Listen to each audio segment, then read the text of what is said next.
I want to ask you, set aside your distractions, stop your notifications, turn off your screen, the device that will think for you, and listen. Just turn on your ears, turn on your heart, and turn on your soul, and really hear what I want to talk to you about today, because we're in this one together, and it's going to be a personal journey for each of us.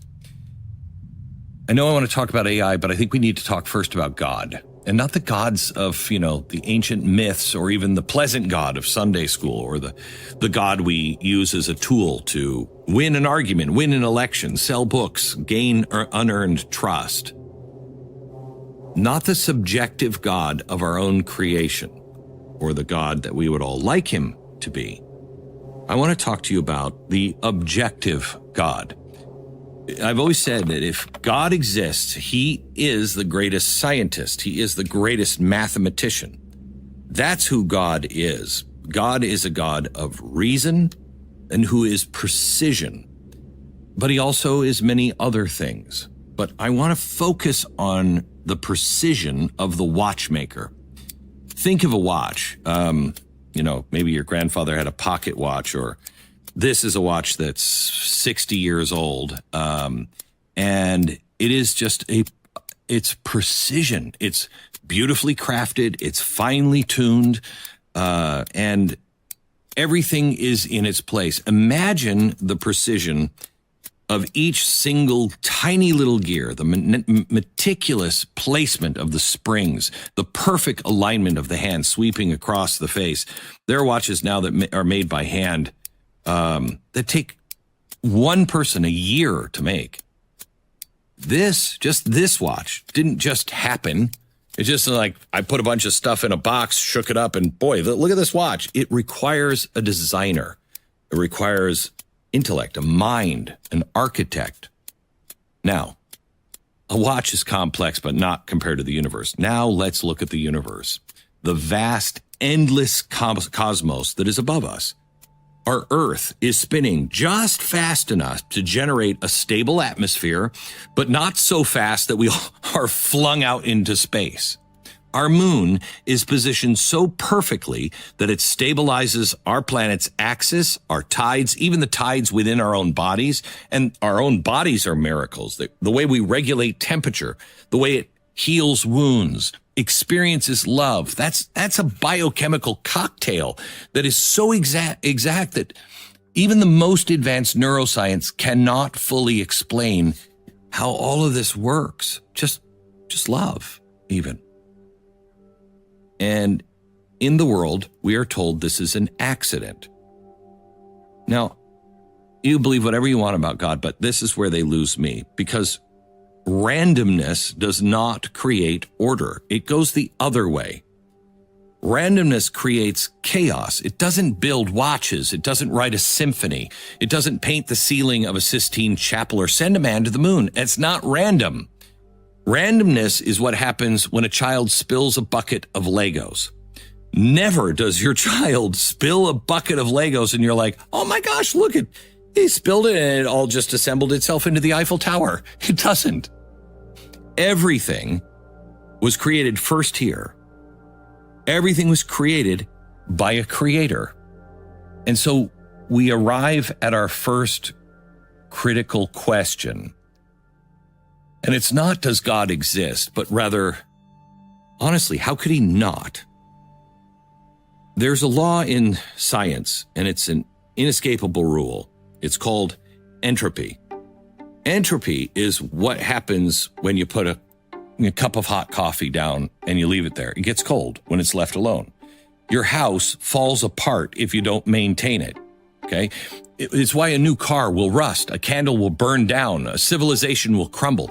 Entropy states that everything moves from order to disorder. Everything decays, everything dies. That's the way the universe is set up. You don't wake up one morning to find your old broken down Chevy. Look at that, it's now a Tesla.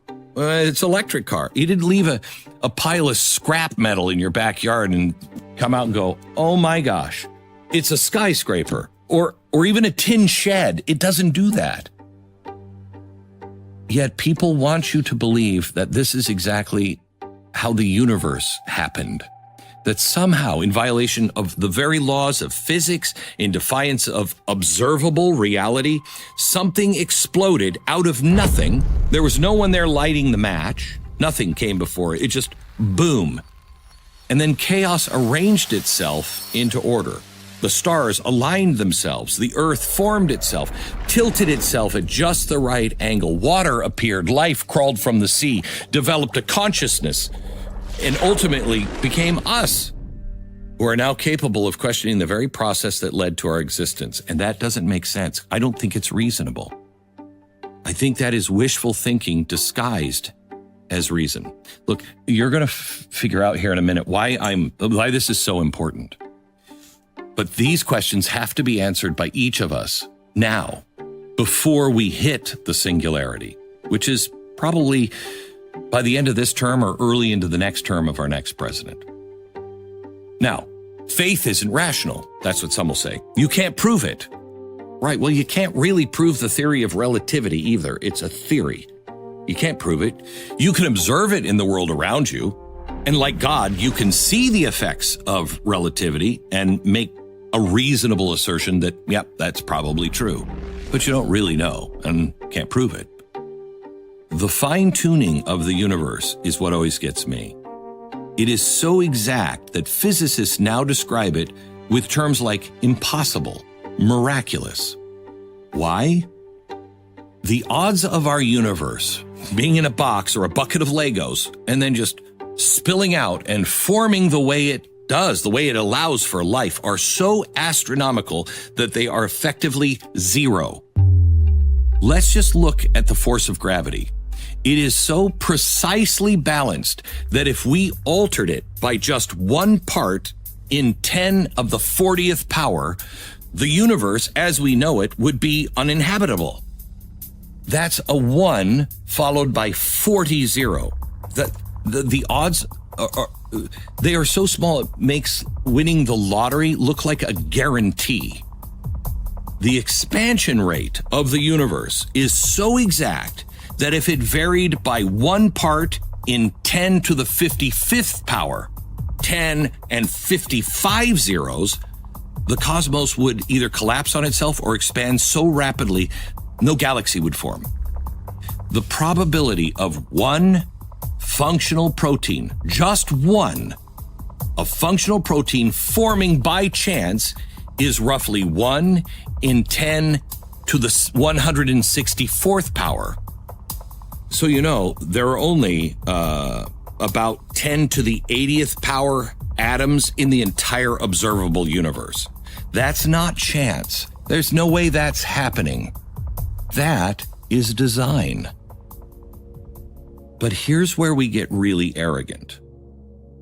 We no longer look up at the sky and say, "My God, what a masterpiece." We instead flippantly say, "We can do better.